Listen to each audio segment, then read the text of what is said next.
U.S. soldiers in Afghanistan welcoming 2012. As the new year begins, U.S. forces in Afghanistan total 91,000. That's 10,000 fewer than they numbered back in June when the surge was at its peak.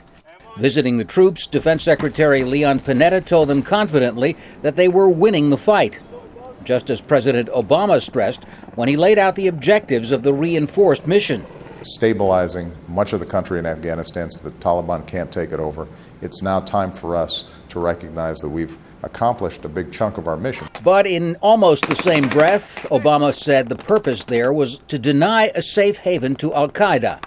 Yet with the targeted killing of Osama bin Laden and other al-Qaeda leaders, all killed outside Afghanistan, that rationale has become less evident.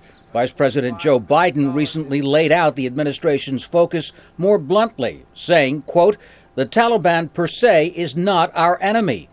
If Afghanistan ceased and desisted from being a haven for people who do damage and have as a target the United States of America and their allies, that's good enough."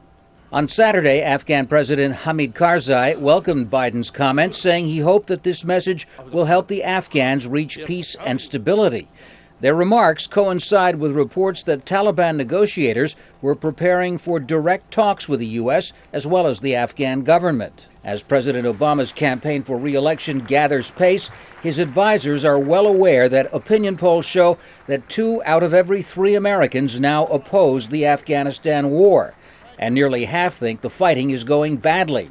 Among Obama's Republican challengers, frontrunner Mitt Romney says he's opposed to negotiating with the Taliban, but he also says, and the timetable by the end of 2014 is the right timetable for us to be completely withdrawn from Afghanistan, other than a small footprint of support forces. Obama and Romney at odds only about how, not when, to leave. Tom Ackerman, Al Jazeera, Washington.